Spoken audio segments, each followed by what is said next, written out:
Hello, everyone, and welcome back to the Beef Up Front bracket breakdown. I think my favorite back-to-back shows of the year, breaking down all four regions. We got the bracket. We got a clean one printed out right here.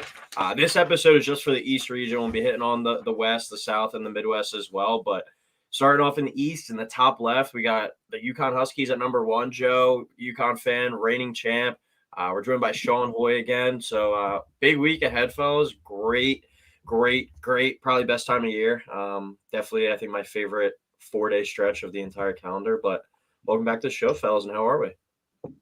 It's March. It's March, baby. It's the Pumped, best time of the year. pumped up, ready to go. So yeah, I think this is the side of the bracket, or the region of the bracket at least, that's been getting kind of the most criticism. I don't know if you guys wanted to start off with that at all, but a lot of people are upset that Iowa State, probably the most deserving number 2 seed, got stuck with UConn there. Then UConn potentially getting FAU after last year's Final Four run.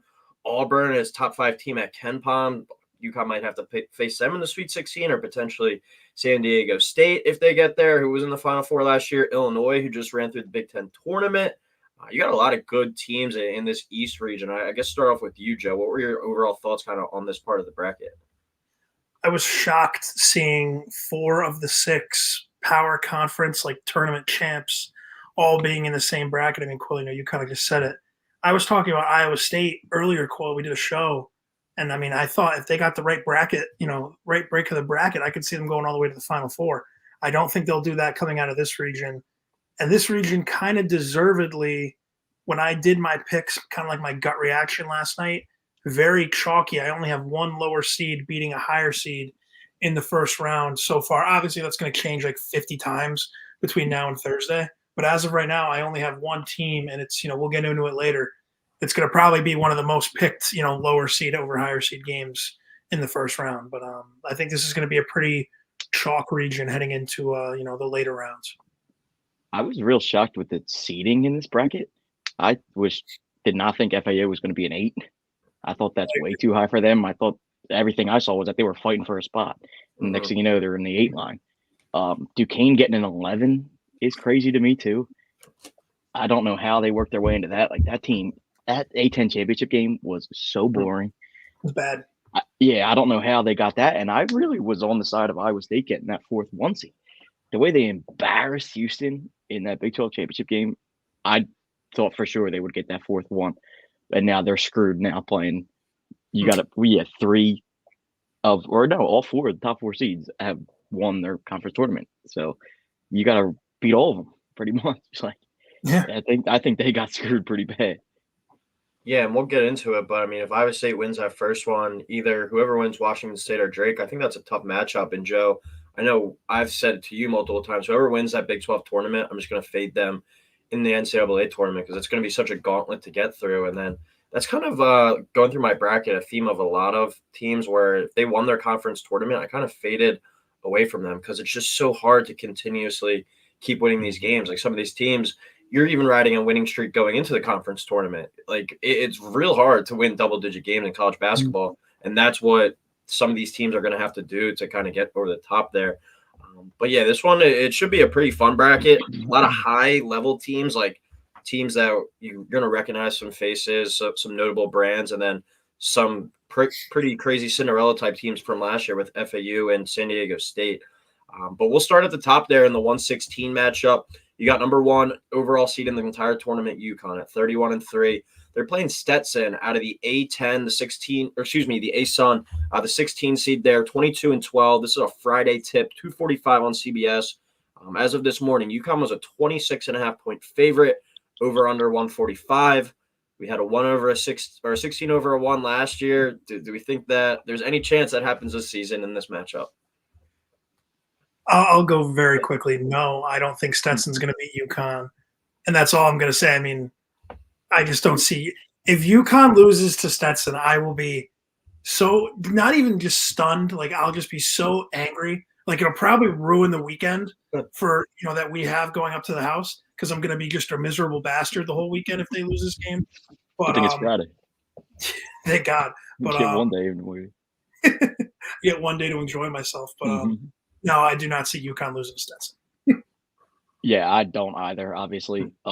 One thing that I do like to look at for the like 16 to ones is the race to X lines, because we see it a lot. Like the 16 seeds come out and they got something to prove, and they want to show people that they belong, so they start filling it up early. And Stetson is a team that can fill it up.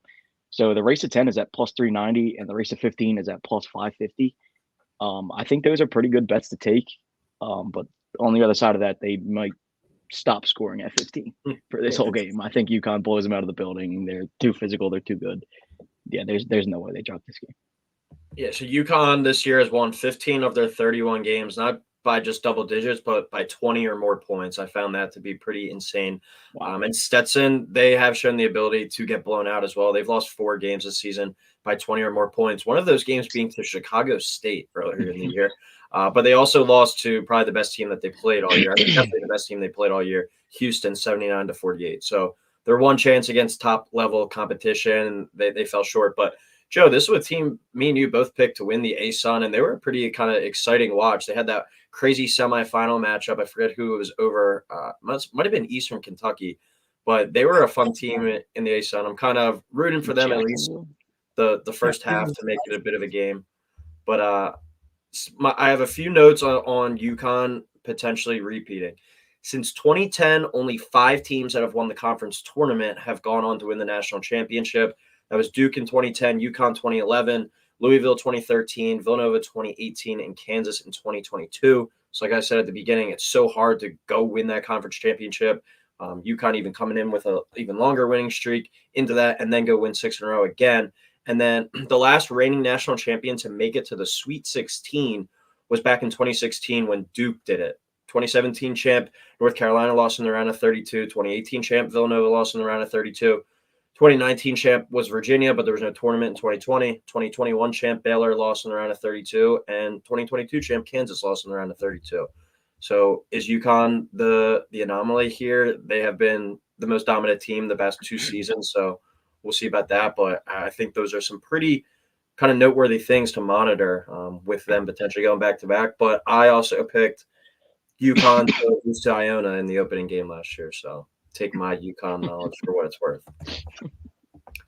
All right, well, we'll get past the 116 game there. We'll go to the 8-9 game, and this is a great one to tip off on Friday. I feel like everyone's going to be rolling out of bed, a little hungover, but it should be, I think, a pretty exciting game to watch with some good shot makers at the guard spot.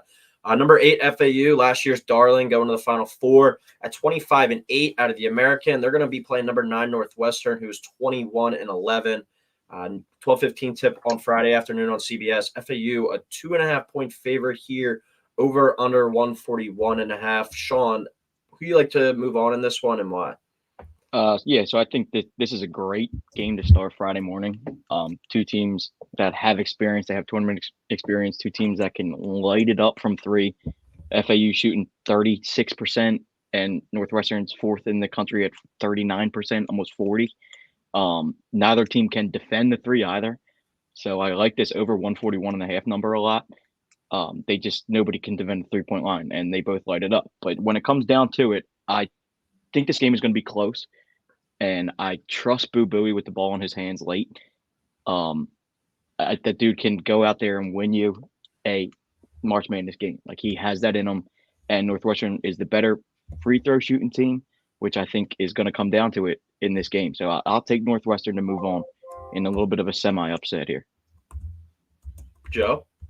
Yeah, I agree with everything Sean said. Like, I wouldn't be shocked if Northwestern wins this game. I do love Boo Buie as well.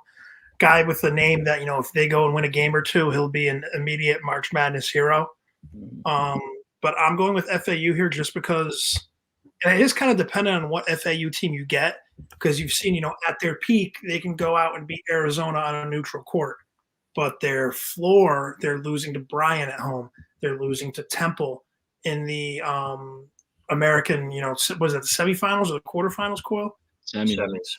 Semifinals, yeah. But I think FAU at the end of the day, just coming off of last year's Final Four run, those guys are, playing to kind of prove that they weren't a fluke. Because this year, they've definitely had, like I was kind of just saying, they've had their highs, but they've also had very, very deep lows this year.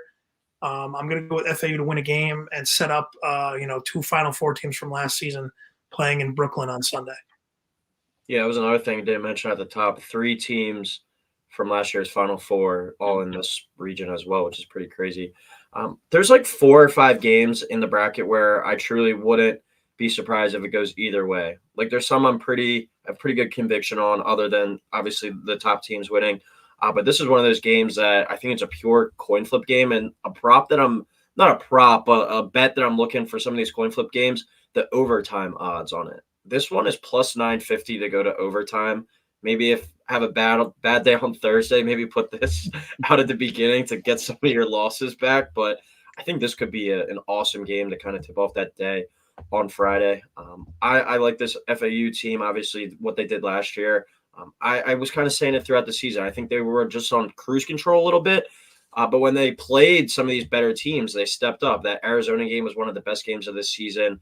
The Memphis game last week, the week before the conference tournament, that was a really good game. They've shown up against some of these good teams. It's the bad teams that they've kind of slipped up against. But now that they're in the tournament, they know they have something to play for again. I think that's kind of the difference maker.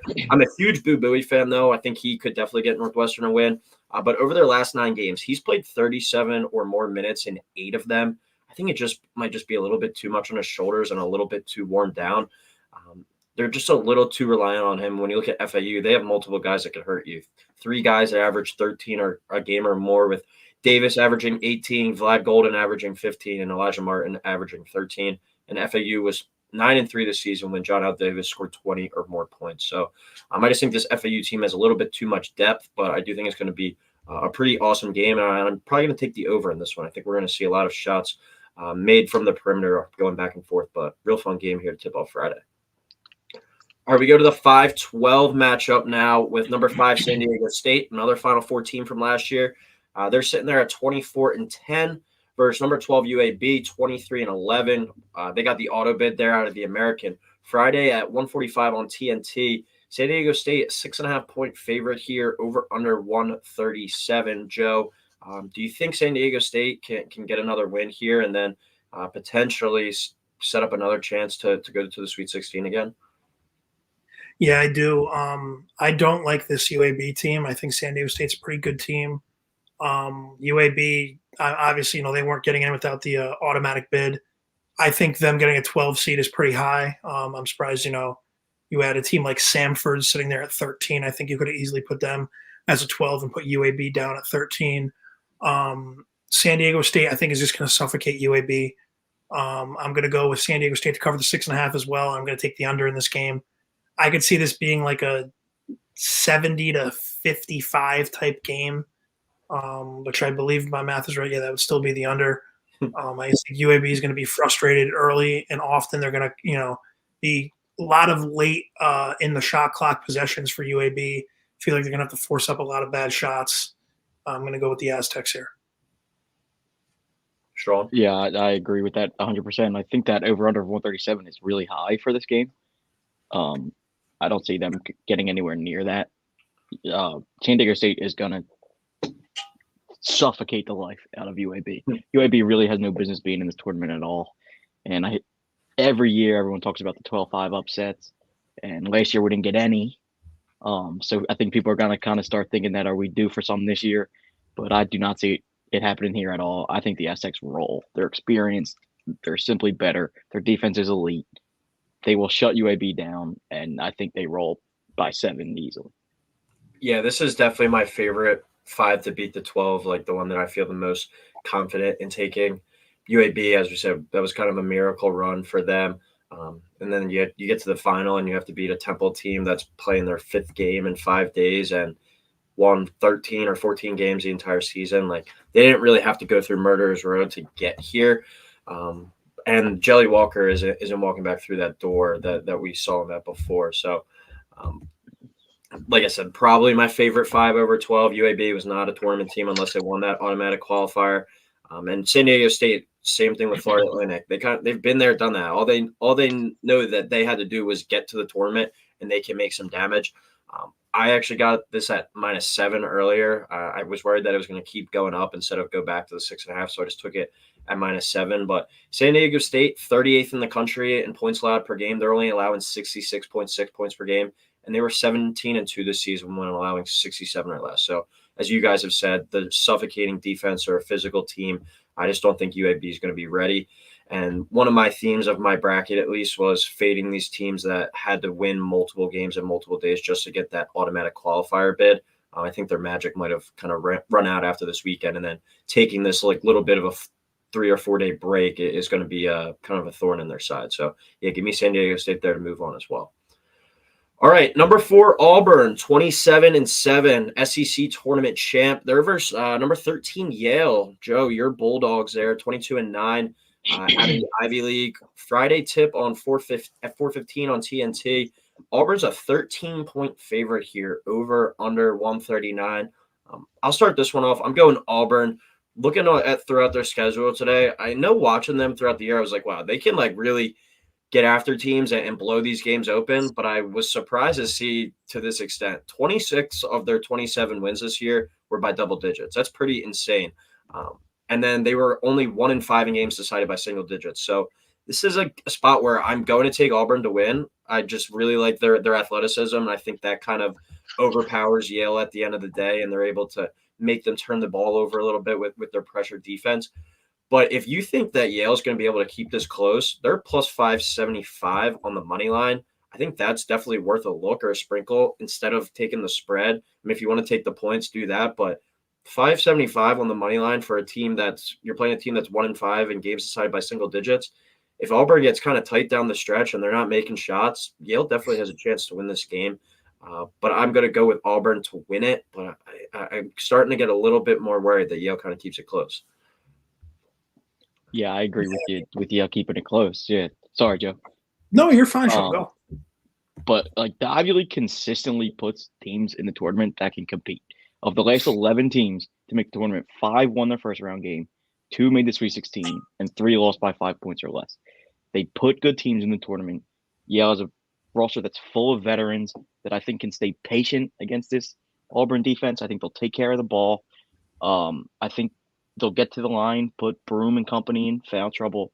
I don't think they're going to win the game, really, but I think they can keep this game close.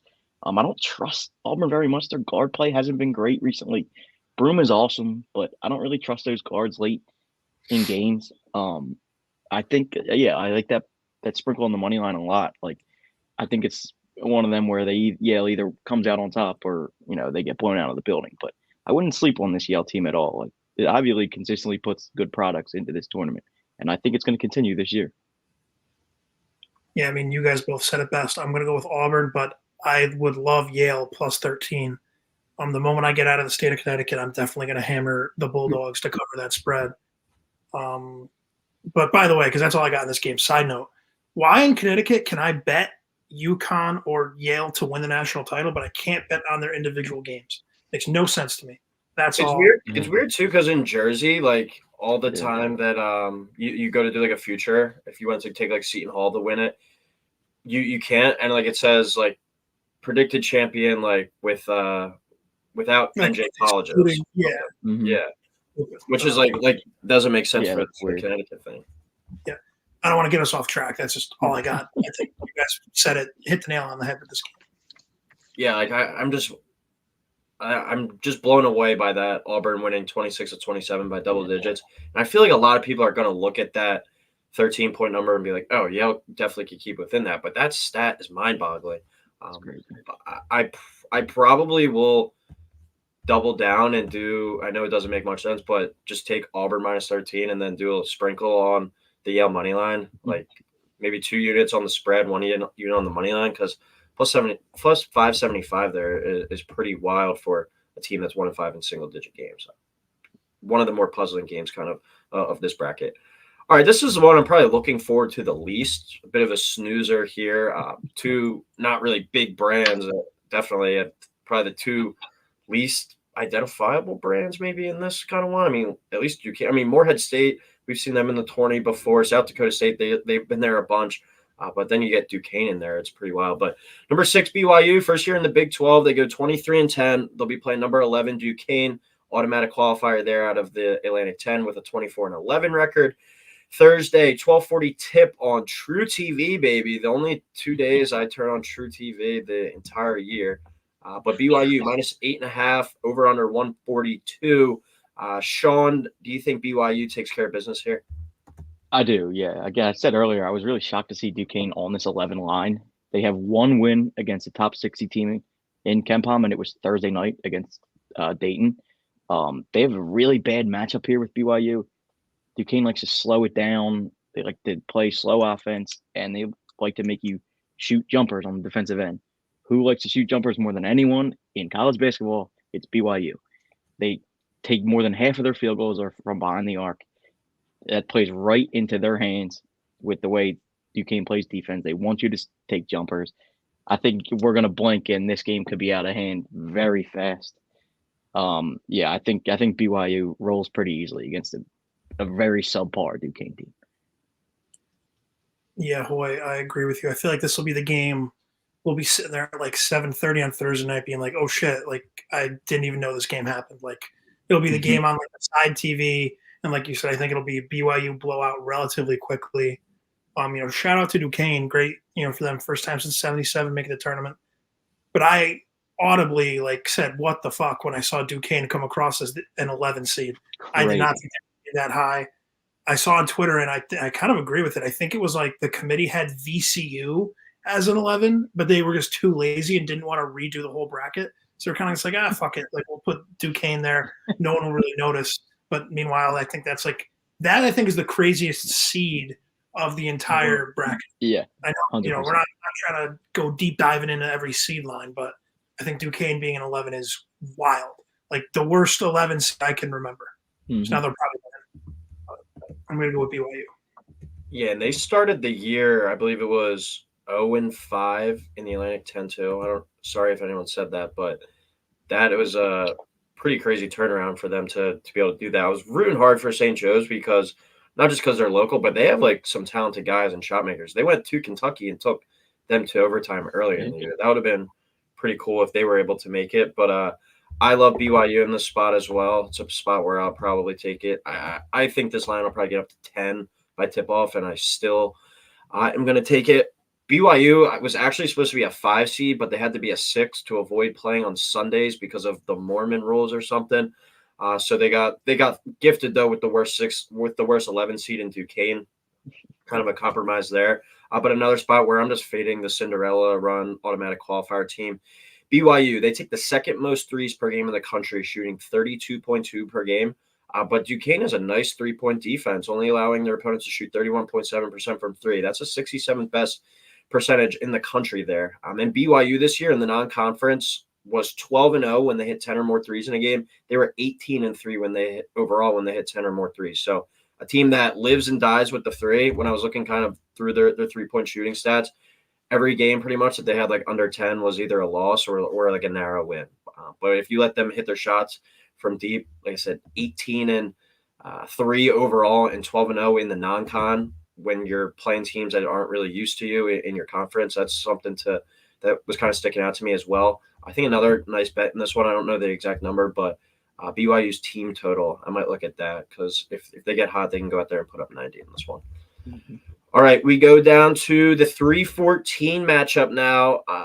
When I was doing my bracket, I listened to a couple streams last night before bed, but when I got to work this morning and printed out my bracket, I just filled it out based on what I thought. And now I've been going back and kind of listening. This is a bracket I'll rock with, but I'll probably do a couple more after some more research. But this is a game that I'm starting to hear some people talk about, float around as a potential upset. I'm interested to see what you guys say. But number 3, Illinois at 26-8 versus number 14, Morehead State at 26-8 as well. Morehead State won the OVC. Illinois won the Big Ten. Obviously, they were getting in anyway, but Illinois playing probably their best of the season. This is a Thursday 3:10 tip on True TV as well. Joe, do you think Illinois will get upset here by Morehead State? I don't think they're going to get upset, but I think this will be the game will look like, oh, Morehead State has the ball down 5 with a minute to go. with a chance to make a play. I would love Illinois to cover the spread here. And I think I would definitely take Morehead State first half spread as well. I think this is going to be a very close game, very ugly game. It's cool, kind of like, to kind of go with your theme too of these teams winning these conference championships. Like Illinois did just play yesterday. Now they're playing on Thursday, whereas Morehead State, they played last Saturday? They've had over a week off. They've had plenty of time to scout, look at all of these teams, practice, kind of get refreshed, get ready for, a potential Cinderella run. I think Illinois, just talent-wise and, just with Shannon's ability to shoot the ball, I think they'll just be able to shoot their way out of it late. But I do not think it's going to be a blowout. I think it's going to be very tight. And it wouldn't shock me if, you see Morehead State winning and Illinois, dropping this game here. Sean? Yeah, this game actually reminds me a lot of the Illinois-Chattanooga game a couple of years ago with Kofi Coburn. You kind of saw Chattanooga be able to control the pace. I think Morehead's going to try to do the same. They play super slow while Illinois sprints up and down the floor. But like you said, Coyle, Illinois has been red hot. They've lost 3 games since January 27th. Terrence Shannon has been incredible. Damask is super hard to guard, like in that high post area there. But I do like Morehead to keep it close. I think 13.5 is kind of a lot. But I do think Illinois will come out on top. I think, similar to what Joe said, where you're going to kind of look at it at the end of the game and be like, well, Morehead has a chance to win this game. But I don't think they will. I think Illinois is too good. I think they, come out on top. Yeah, so the main reason why I've been hearing this one starting to get floated around as potential upset, Illinois ranks 348th in the country out of 363 teams in turnovers forced per game. They only force an average of 8.76 per game. So for a team that scores the ball so much, it's pretty insane that it's all pretty much from their own offense. Like they're not getting turnovers and then going down and converting it into offense themselves. Like Illinois is terrible on the defensive end. But Morehead State, their biggest kind of Achilles heel throughout the season was turning the ball over. 195th in the country with turnovers, 12 per game. So it's not a terrible matchup for them. They're not playing a team that forces you into a bunch of turnovers. So if Morehead State, a team that, from what I've heard, likes to play a little bit more slow as well, when you play that way, you can't turn the ball over. That hurts you. But in a spot like this, if you're keeping it slower pace and Illinois isn't able to kind of get out on these breaks, Morehead State should be able to hang around. And the last 3 winners of the Big Ten tournament have all failed to reach the second weekend. That's not saying that they're not going to win this game, but 2021, Illinois lost to Loyola Chicago in the round of 32. 2022, Iowa, after running through that Big Ten tournament, got upset in the 12-5 game against Richmond. And then last year, obviously, with Purdue, they lost in the first round to FDU. So the Big Ten hasn't really had much success from their top dogs in the tournament. I don't think, Joe, I think it's 2000 was the last time team from the Big Ten at all. I think Izzo and Sparty won it the last time for the Big Ten. Yeah, so I mean, with all that being said, I got Illinois winning this game, but I think that sets up we all have BYU. I think that's a potentially tough matchup because Illinois just wants to outscore you, and BYU is definitely a team that can do that. And did Illinois kind of run out of steam, use all their magic this week, winning that Big Ten tournament after not being able to knock off Purdue and win the Big Ten in the regular season? Interested to see that, but that's a game. I think, Joe, you always say it, that we're going to get an update on our phone like, Morehead State leads Illinois by 2. Brackets could be busted. It's like the eye emoji, the head exploding. BR Bets is coming at you, but yeah, I like Illinois to win it there. I didn't have the spread written down. Sean, did you say it was 13.5? It was 13.5, yeah. Yeah, I'm definitely going to be looking to take that one as well. All right, we got 2 more. I think this is my favorite matchup of the first round, and I'm kind of upset that it's 10:05 on Thursday night. It's going to be absolutely destroyed by this. Blue Wave bottle's empty. I mean, I remember last year we made it up we stayed up for all the games, but yeah, we held strong. I don't remember how much I remember from those late night games. That hot tub will be putting you to sleep. Yeah. What was it? Indiana, Kent State, I think was the last game. Last year, I don't remember watching that game at all. But you got number 7 Washington State at 24-9. First time in the tournament, and I believe in over a decade. They're playing number 10 Drake. My Bulldogs there out of the Missouri Valley. They're 28-6. This is, like we said, Thursday, 10:05 on True TV. And only Lord knows that game probably won't be starting at 10:05. That'll probably be like at 10:47 or something. But Drake is the 10 seed here out of the MVC. They're a 2-point favorite. Over under is 138. Do any of you guys have faith in Wazoo in this one? Because I'm certainly all over Drake. Sean, why don't you start us off with this one? Yeah, I think this is going to be the most popular upset pick of the first round, even though Drake is favored. Washington State got screwed here. Nobody wanted to see Drake in the first round. They've shown they can compete with strong teams. They beat Nevada. They got Indiana State twice. Tucker DeVries is awesome. He's one of the best players in the country, not just in the mid-major programs, in the country. They can throw a lot at these Washington State guards. Miles Rice is good, but you got to remember he's a freshman. Never played in a game like this. I think Drake's going to throw a lot of different looks at him, make him uncomfortable, make him turn the ball over. And I think they move on. Yeah, I think Washington State got a really tough draw here. And Drake is a very good team. Joe? Yeah, boy, I agree with you. I'm going to go with Drake here. Not only, though, did Washington State get screwed in the sense of, they have to play Drake. Let's say they were to win that game.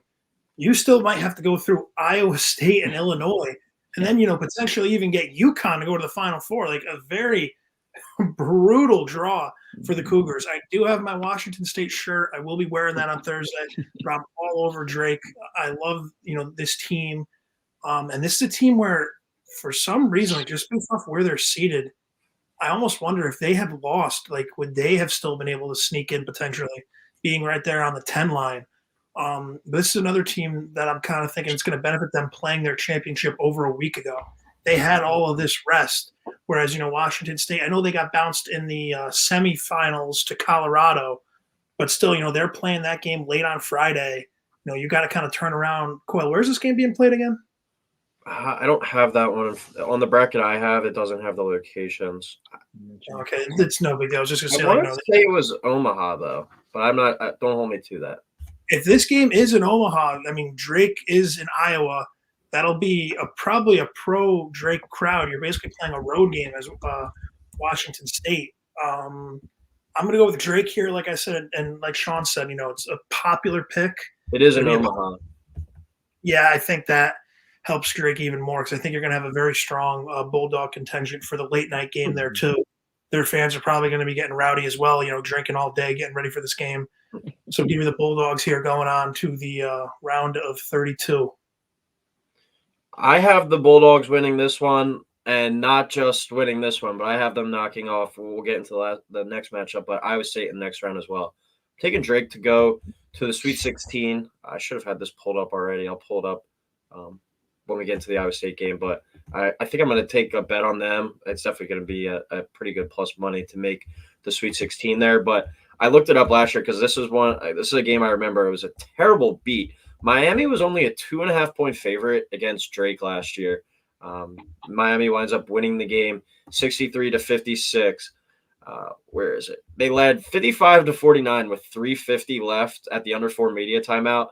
Miami finished the game on a 14-1 run. So not only did Drake not cover, but they didn't win that game outright either. And that was one of the more popular 12/5s. And then Miami goes on the run to the Final Four. Pretty insane. But that game just has kind of stuck in my head the entire season with this team, where it's like they've been there to the dance before and they showed that they can compete. And Sean, you were saying too, they beat some quality teams this year. They had to beat that Indiana State team to even make it into the tournament. So they've been playing well, and they had, I think it was at least a double overtime, might have been triple overtime game against UIC. Another game where in the first round of the MVC tournament, they lose that. They're definitely out.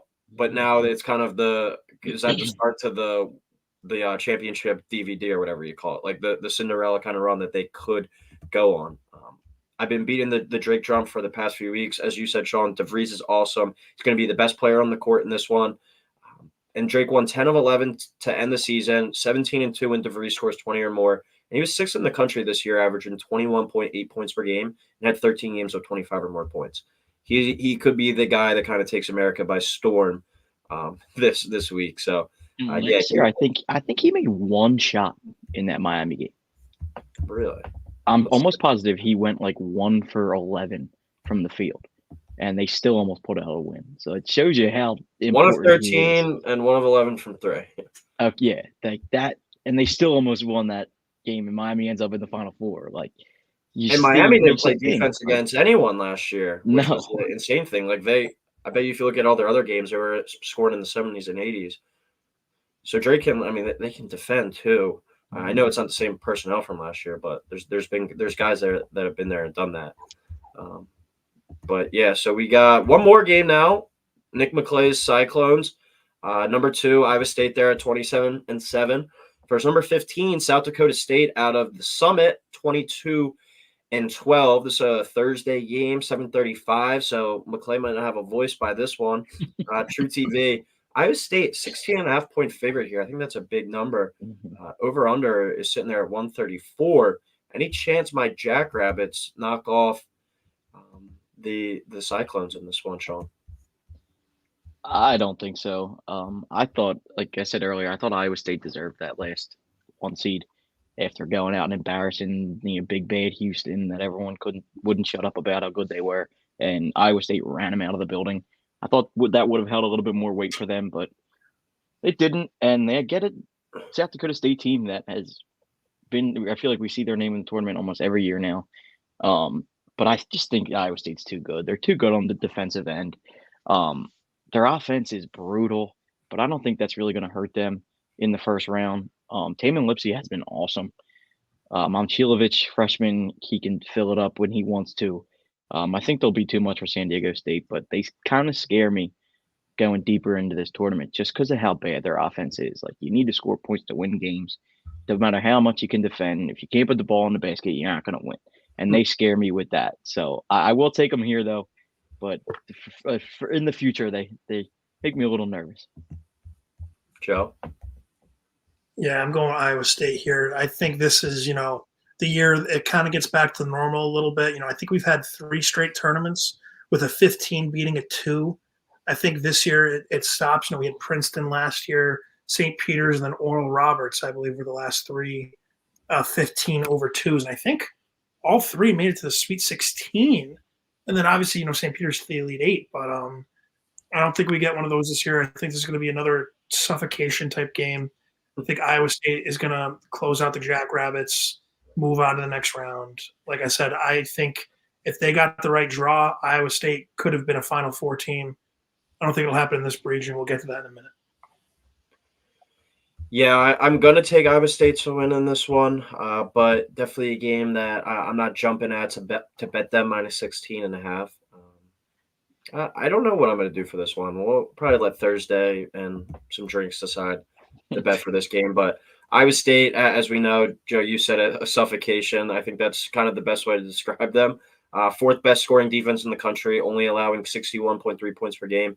Cyclones are 23-1 on the year, and they hold their opponents to 65 or less. But South Dakota State won their last 9 games that they scored 65 or more. So maybe 2 trends there to kind of note. But like I said, I have Drake winning against Iowa State in the next round. I think that they're going to be the first 2 seed to get bounced in this tournament. I've been saying it all year. I've been fading them. I haven't really bet on them much, but I guess I just haven't been buying into them. That's probably more so the better way to put it. But it just goes what you were saying, Sean. I don't trust the scoring. And I kind of tie this into college football a little bit, where I like teams that have a good balance, not a team that has to go out there and score. Kind of like when you look at Michigan and Washington in the national championship. Washington wasn't winning that game unless it was going to be 56-49 or something. This is an Iowa State team where if South Dakota State just goes out there, starts jacking up threes, they don't have the firepower to come back and go shot for shot with them. They're too reliant on one side of the ball, and that makes me nervous with them. So I will take them to win this game, but Nick, I'm sorry, I'm not taking them to go much further. They'll be playing Saturday, so by the time we go home on Sunday, Iowa State, their season will be over. And all right. We will not hear Nick. All right, final part here for the East region, our Elite 8 prediction, and then your team that's going to be moving on to the Final Four.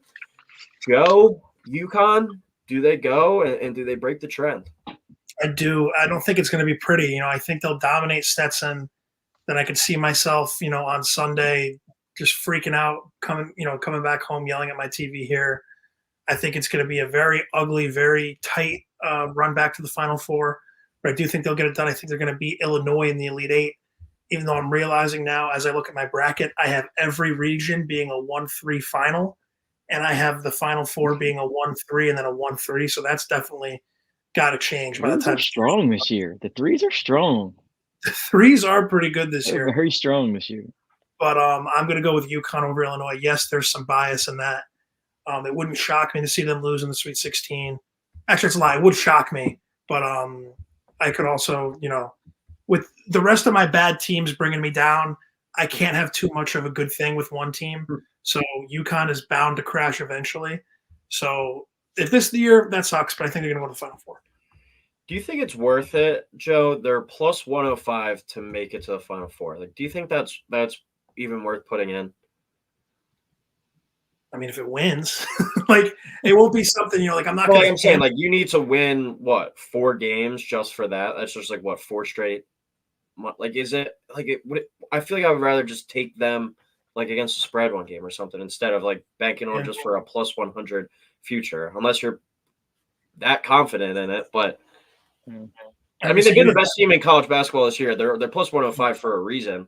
But I'm just saying, is it really worth, the value on that right there? I'd rather take them just to win it all probably at that point. I already have done that. But yeah, because that's, that was plus 400 when I bet it last night. But even that, though, plus 400 to, win 6 straight games, I feel like is kind of crazy. But yeah, Quill, I'm with you. At that point, you're better off just nuking their first round spread against Stetson instead of putting money on them to go and win 4 straight games and make it to the Final Four. Will I still do it? Most likely. But I don't know. I do understand the whole thing of the value isn't great there. Actually, it's terrible. It's not even not great. It's just terrible. But. Sean? So I'm going to take Illinois over Auburn to get to the Final Four. I know we talked about for a while now how hard it is as a repeat champion to, make a deep run. And I think if UConn ends up seeing Auburn, I think Auburn matches up pretty well with them. I think they can give them fits on the defensive end, and I do see them coming out on top. On the other side, I think Illinois' offense is too much, even for a defense like Iowa State, or even for a Drake, if Drake beats Iowa State in the second round. I think the Illinois offense is too much. And even so, like I said before when we were talking about Auburn, I just don't trust their guard play. Broome is great down low, but I don't see how they handle Shannon and Damask, and even Coleman Hawkins if he gets hot from deep, guy that can stretch the floor.